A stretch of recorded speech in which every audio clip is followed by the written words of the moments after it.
આકાશવાણી અમદાવાદ વડોદરા પ્રસ્તુત છે કેન્દ્ર શાસિત પ્રદેશ દીવનો સમાચાર પત્ર, જેના લેખિકા છે ભારતી રાવલ। દીવમાં પવિત્ર પુરુષોત્તમ માસને લઈને વિવિધ ધાર્મિક કાર્યક્રમો આયોજિત કરવામાં આવ્યા હતા। દીવના રહેવાસી શાસ્ત્રી વિક્રમભાઈ પંડ્યાએ શ્રીમદ ભાગવત સપ્તાહનું આયોજન દીવના ગોગલા ખાતે કર્યું હતું। આ દરમિયાન પૂજા અર્ચના, આરતી તથા મહાપ્રસાદ વગેરેનો ભાવિ ભક્તોએ લાભ લઈ ધન્યતા અનુભવી હતી। પુરુષોત્તમ માસને લઈ દીવ જિલ્લામાં વિવિધ સ્થળોએ તથા મંદિરોમાં ભક્તો દ્વારા વિશેષ ધાર્મિક કાર્યક્રમો આયોજિત કરવામાં આવ્યા હતા। પ્રધાનમંત્રી નરેન્દ્ર મોદીના કાર્યકાળને 12 વર્ષ પૂર્ણ થતા દીવ ભારતીય જનતા પાર્ટી દ્વારા અનેક કાર્યક્રમો આયોજિત કરવામાં આવ્યા હતા।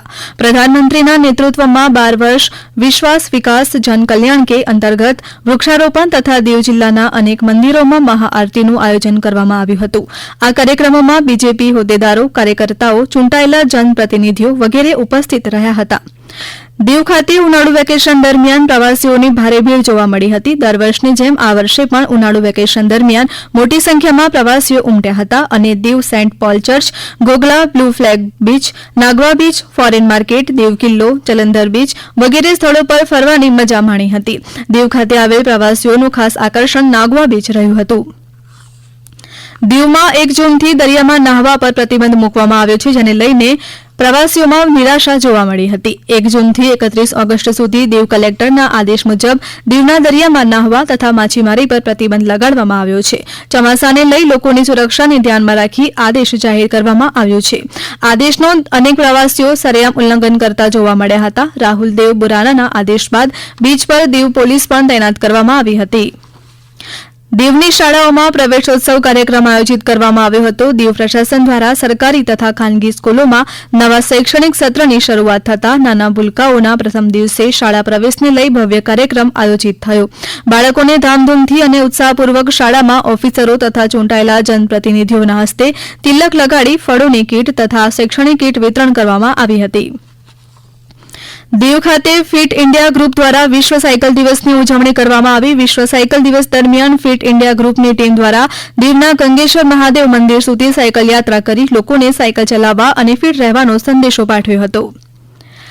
દીવ પ્રશાસન દ્વારા ખેલો ઇન્ડિયા અંતર્ગત ખેલ મહોત્સવ 2026નું ભવ્ય આયોજન કરવામાં આવ્યું, જેમાં ચેસ સ્પર્ધા, yoga, swimming, volleyball, karate, table tennis જેવી અનેક સ્પર્ધાઓ યોજાઈ હતી। સ્પર્ધામાં વિજેતા ખેલાડીઓને મહાનુભાવોના હસ્તે ટ્રોફી, શિલ્ડ અને પ્રમાણપત્ર આપી પ્રોત્સાહિત કરવામાં આવ્યા હતા।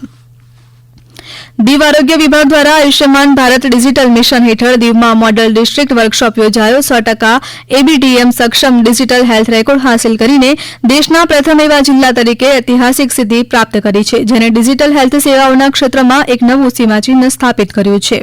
આ સિદ્ધિને કારણે દીવને ડિજિટલ હેલ્થ ટ્રાન્સફોર્મેશનના અગ્રણી કેન્દ્ર તરીકે ઓળખ મળી રહી છે। દીવ પોલીસ ટીમ દ્વારા સરાહનીય કામગીરી કરવામાં આવી। Diu police Vanakbara police, cyber cell તથા પોલીસ સ્પેશિયલ સ્ટાફ દ્વારા દીવના સ્થાનિક તથા પર્યટકોના ખોવાયેલા અને ચોરાયેલા 40 જેટલા મોબાઈલ ફોન તેમના મૂળ માલિકને પરત કરવામાં આવ્યા હતા।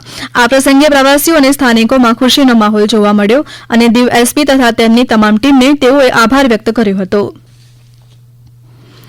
દીવના ગ્રામીણ તથા શહેરી વિસ્તારમાં 2 દિવસીય પ્રશાસન આપકે દ્વાર કાર્યક્રમ આયોજિત કરવામાં આવ્યો હતો। પ્રથમ દિવસે દીવના મહારાણા પ્રતાપ ગ્રામ પંચાયતની સામે અને બીજા દિવસે દીવના ગોગલા ખાતે કાર્યક્રમનું આયોજન થયું હતું। કાર્યક્રમ દરમિયાન મામલતદાર ઓફિસ, અર્બન સર્વે ઓફિસ, આરોગ્ય વિભાગ, ટોરેન્ટ પાવર લિમિટેડ, પરિવહન વિભાગ અને દીવની lead bank, state bank of India જેવી સરકારી કચેરીઓએ તેમની સેવા આપી હતી।